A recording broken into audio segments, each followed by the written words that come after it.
नमस्कार, news 18 update देख रहे हैं आप। आपके साथ मैं हूं शिप्रा झा। बुलेटिन की शुरुआत करेंगे बड़ी खबर के साथ और बड़ी खबर मुजफ्फरपुर से है, जहां किडनी कांड का आरोपी गिरफ्तार हो गया है। बड़ी खबर आपको मुजफ्फरपुर से बता रहे हैं, जहां किडनी कांड का आरोपी गिरफ्तार हो गया।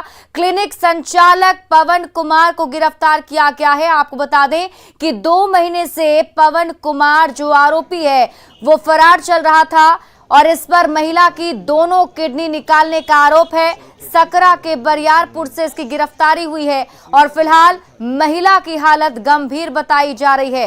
ये तस्वीर देखिए आप, जो तस्वीर में आप जिस शख्स को देख रहे हैं यही वो पवन कुमार है जिस पर महिला की किडनी निकालने का आरोप है।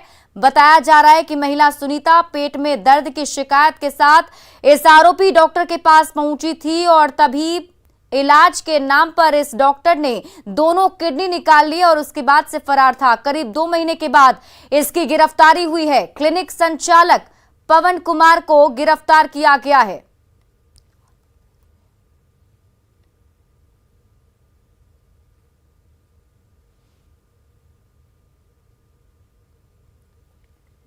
और प्रियांक सौरभ हमारे सहयोगी अधिक जानकारी के साथ जुड़े हुए हैं। प्रियांक, गिरफ्तारी हो गई है, आगे क्या कुछ कार्रवाई? जी शिप्रा, सबसे पहले तो पुलिस को एक बड़ी सफलता हाथ लगी है कि उस आरोपी जो क्लिनिक संचालक पवन था उसकी गिरफ्तारी हो गई है।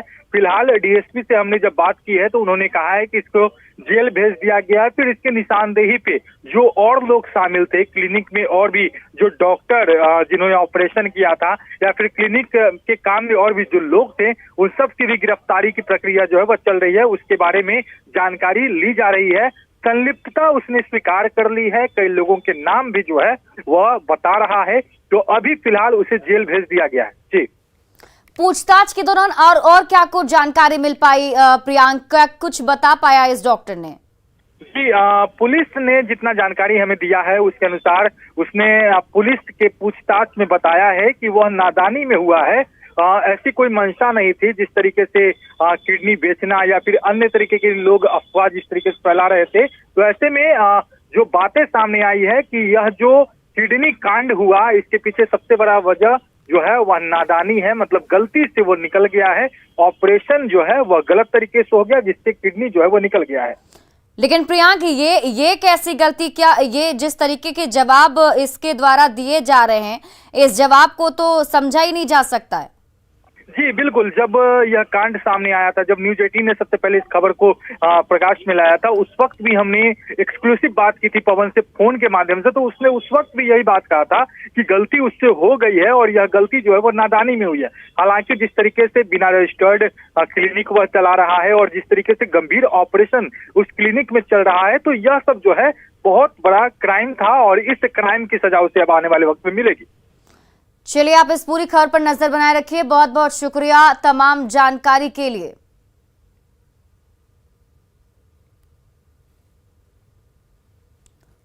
बढ़ते हैं आगे और आपको दिखाते हैं 2 तस्वीर और उन तस्वीरों को देखकर आप इस पूरी घटनाक्रम को समझ पाएंगे। जिसमें पहली जो तस्वीर हम आपको दिखाने जा रहे हैं वो महिला की तस्वीर है जिसकी दोनों किडनी निकाल ली गई और वो अस्पताल में भर्ती हैं। और जो दूसरी तस्वीर हम आपको दिखा रहे हैं, ये देखिए, ये 2 तस्वीर आपके टीवी स्क्रीन पर, जिसमें पहली तस्वीर उस महिला की है जिसकी किडनी निकाली गई और ये दूसरी तस्वीर उस आरोपी डॉक्टर की है, झोला छाप डॉक्टर की, जिस पर महिला की दोनों किडनी निकालने का आरोप है।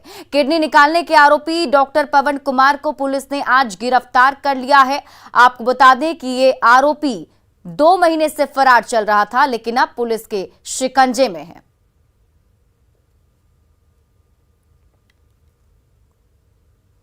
पटना के गर्दनीबाग थाने के एक दारोगा ने आपा खो दिया और एक परिवार की जमकर पिटाई कर दी। दरअसल पारिवारिक विवाद को लेकर यह परिवार थाने पहुंचा था, जहां किसी बात को लेकर बहस हो गई। इसके बाद दारोगा जी भड़क गए और थाने के गेट के पास परिवार की पिटाई करने लगे। उन्हें महिलाओं का भी ख्याल नहीं रहा और उनकी भी पिटाई कर दी। किसी ने पूरी घटना का वीडियो बना लिया। आपको बता दें कि दारोगा गर्दनीबाग थाने में तैनात हैं, जिनका नाम पंकज कुमार है और उस दारोगा जो है वो आप तस्वीर में देख पा रहे होंगे, जो मारपीट कर रहा है, पुरुष के साथ साथ महिलाओं को भी पीट रहा है।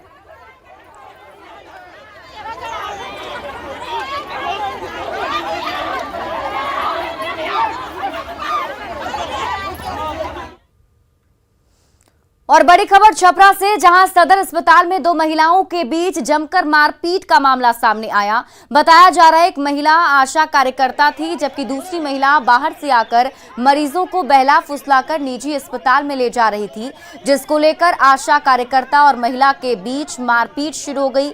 मौके पर पहुंची पुलिस ने किसी तरह दोनों महिलाओं को अलग किया और मामले को शांत कराया गया।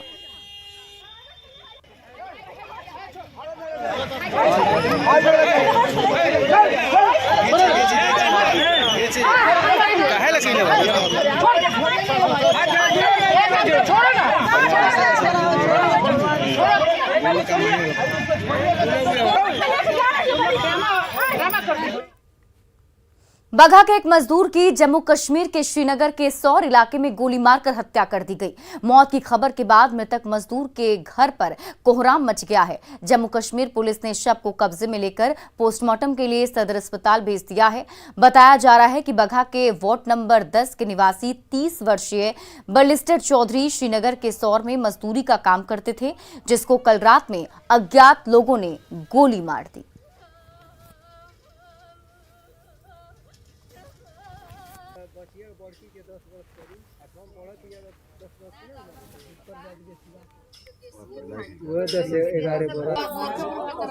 श्रीनगर कमाने गया था मेरे यहाँ का, मेरे 10 नंबर वार्ड का एक युवा है जो कि काम करने गया था जम्मू, और वहीं पे उग्रवादी सब ने मार दिया उसको। राजधानी पटना के नदी थाना क्षेत्र में अपराधियों ने घर में सोए हुए युवक को गोली मार दी और उसकी हत्या कर दी। हत्या का यह मामला जेठुली मोहल्ले का है। मृतक की पहचान जेठुली मोहल्ला के रहने वाले सुमित के रूप में हुई। सुमित 23 साल का युवा था। रात को खाना खाने के बाद अपने कमरे में सोने के लिए गया था, लेकिन सुबह जब वो कमरे से बाहर नहीं निकला तो परिजन उसके कमरे में गए, जहां सुमित खून से लथपथ मिला। उसे गोली मारी गई थी। वारदात की सूचना पाकर मौके पर पुलिस की टीम पहुंच चुकी है, तहकीकात में जुट गई है।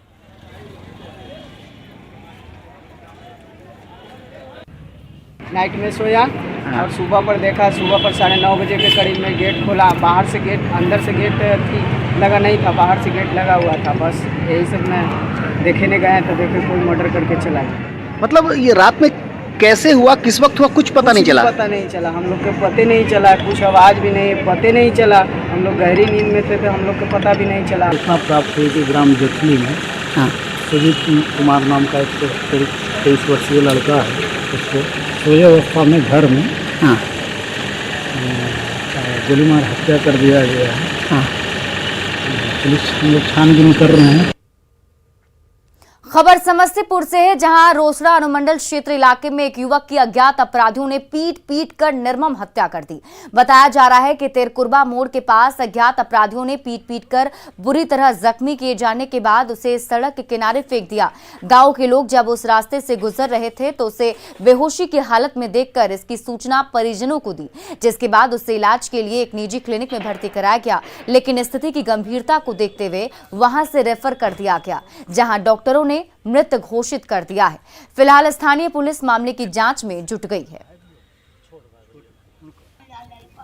हम लोगों को 8-9 बजे जानकारी हुई थी, तो जब वहां पहुंचे तो बेहोशी हालत में थे, अस्पताल ले गए थे, और उसके बाद जो है वहां पर बोले जो हमको जो है सो सुजीत बहुत मारा। और इसी बीच मधेपुरा से बड़ी खबर सामने आ रही है, जहां जेडीयू के कार्यक्रम में कुर्सियां चली हैं। प्रखंड अध्यक्ष चुनाव में हंगामा हुआ है। आपको बता दें कि मुरलीगंज में चुनाव चल रहा था और उसी वक्त यह हंगामा हुआ, जिसमें कुर्सियां भी चलाई गईं। आपस में यहां पर 2 गुट भिड़ गए, जिसके बाद मारपीट का सिलसिला शुरू हो गया। तस्वीरें वहां की आप देख पा रहे हैं, जिसमें देखिए प्रखंड अध्यक्ष चुनाव में हंगामा होता हुआ दिखाई दे रहा है।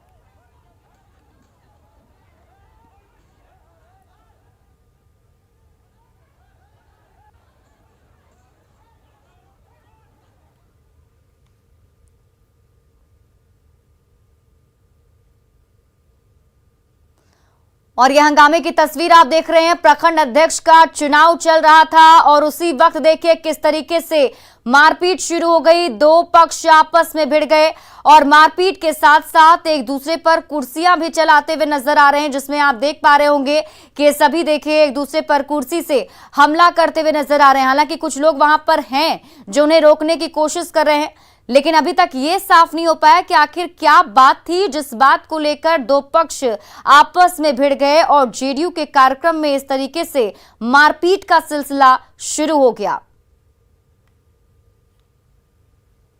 और खगड़िया में एक के बाद एक स्वास्थ्य विभाग की लापरवाही उजागर हो रही है। बात अलौली प्राथमिक स्वास्थ्य केंद्र की करें तो यहां पर बंध्याकरण के लिए पहुंची महिलाओं को बिना बेहोशी के सुई दिए ही ऑपरेशन कर दिया गया। महिलाओं की माने तो वो ऑपरेशन के समय दर्द से कराती रहीं, बावजूद इसके डॉक्टर ने बिना बेहोशी के सुई दिए ही ऑपरेशन कर दिया।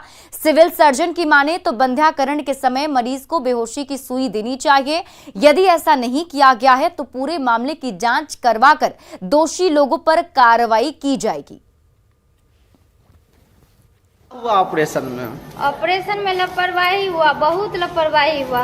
अंदर ले गए, उसके बाद दो लेडीज को कर रहे थे ना ऑपरेशन, वो चिल्ला रही थी। हम बोले क्या हुआ इसको? बोले क्या वो नशा गुटखा करती थी इसीलिए ऐसे हुआ है। जब मेरे को करने आए तो एकदम हम बोले ऐसे ऑपरेशन कीजिएगा, तो हम बोले कि हाँ ऐसे करेंगे। हम बोले ऑपरेशन में तो सुई ना दीजिएगा, बोले नहीं ऐसे नहीं देंगे सुई, बाद में सुई देंगे। हम बोले ठीक है। जब चीरने लगे, दर्द करने लगा, बोले कोई बात नहीं थोड़ा बहुत दर्द हो रहा है। जब पूरा अंदर चीरे, कोई नस जैसे घींच रहा था, हम चिल्लाने लगे, पूरा रोने लगे, पैर हाथ पटकने लगे। 4 आदमी मिल के पकड़ के दाबे, उसके बाद हमको सिलाई। दिक्कत हुआ जैसे चीरा में तो जोर से दर्द हुआ। हम बोले तो बोला कि आज चीर को छोड़े देंगे। कौन बोला? डॉक्टर जो ऑपरेशन तो निंदनीय है और ये अपराध है, इसको हम लोग देखेंगे। कल हमको पता चला, हम तुरंत इस पर मुस्तैद हुए हैं। आज अभी ऑफिस में जाकर चिट्ठी बनाकर स्पष्टीकरण पूछे हैं संबंधित प्रभारी से। जो जवाब आता है उसके आलोक में हम लोग इंक्वायरी जाकर के करेंगे और ऐसी घटना की पुनरावृत्ति नहीं होगी। सिवान सदर अस्पताल को मॉडल अस्पताल बनाने को लेकर कुछ बिल्डिंग को तोड़ दिया गया है। ऐसे में सदर अस्पताल में अब जगह कम पड़ने लगी है, जिससे दूर दराज से आए मरीजों को काफी समस्याओं का सामना करना पड़ रहा है। खासकर डिलीवरी के लिए आई महिलाएं और उनके परिजनों को समस्या हो रही है।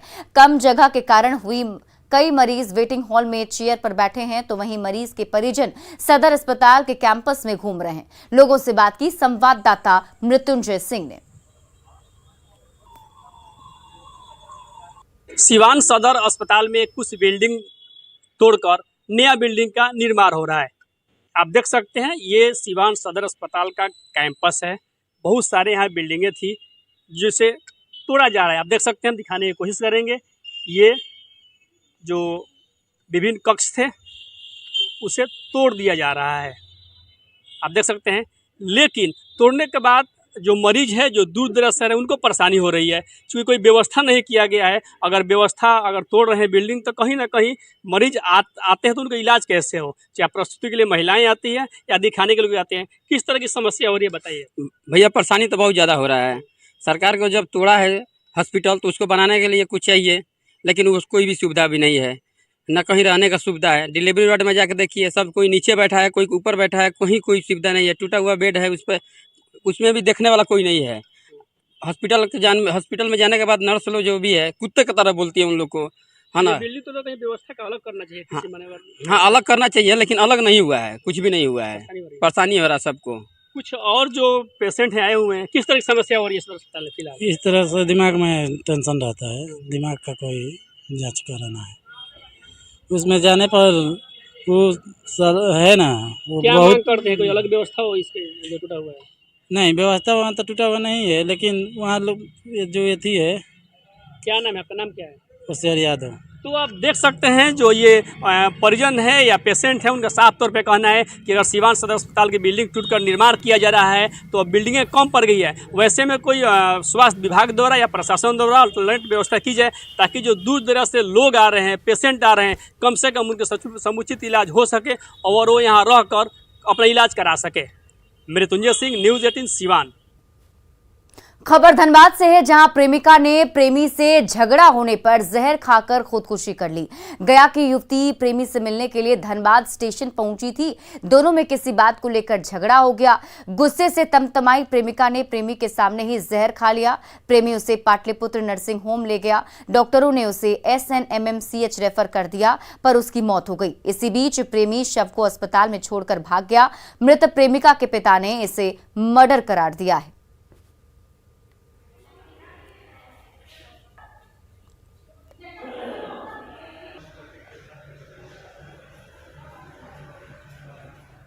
हमको तो लग रहा है कि जहर दे के मार दिया गया है। किसके द्वारा? वही लड़का के द्वारा। अब वो बातचीत का क्या करता था नहीं करता था, हमको तो आज जब कल रात में हमको पता चला ना क्या है नहीं है। शकधरपुर के चप्पल गोदाम में आग लगने से लाखों रुपए का नुकसान होने की आशंका है। वार्ड नंबर 10 के छोटी मस्जिद के पास ये गोदाम चल रही थी, जहां चप्पल और जूते भरे हुए थे। अचानक शॉर्ट सर्किट से चिंगारी भड़की और देखते ही देखते आग की लपटें उठने लगी। इससे पूरे मोहल्ले में कोहराम मच गया। स्थानीय ग्रामीणों ने पानी से भरी बाल्टी लेकर आग बुझाने की कोशिश की। तब तक फायर ब्रिगेड ने भी मोर्चा संभाल लिया और करीब 1.5 घंटे बाद आग पर काबू पाया जा सका। तब तक आग में लाखों रुपए का माल जलकर राख हो गया था।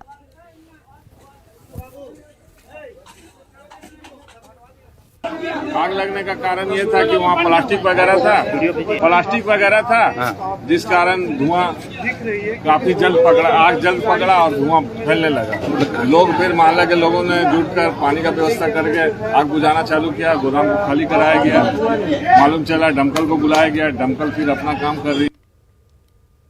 कटिहार के मनिहारी अनुमंडल स्थित गांधी टोला और बाघमारा में जब शासन और प्रशासन ने गंगा नदी से हो रहे कटाव के हालात पर लोगों की सुध नहीं ली, तो लोग अब सब कुछ छोड़कर मां गंगा को मनाने के लिए पूजा पाठ का सहारा ले रहे हैं। लोगों की माने तो उन लोगों ने शासन और प्रशासन से बहुत गुहार लगाई, लेकिन अब तक संतोषजनक परिणाम नहीं मिलने से कटाव पीड़ित लोगों ने रूठी गंगा नदी को ही मनाने के लिए आस्था का सहारा ले लिया है। स्थानीय लोग कहते हैं कि बड़ी संख्या में लोगों की आशियाने और खेतिहर जमीन पहले ही इस इलाके में गंगा में विलीन हो चुके हैं और अब भी लगभग 5000 परिवार के आशियाने पर कटाव का खतरा बरकरार है।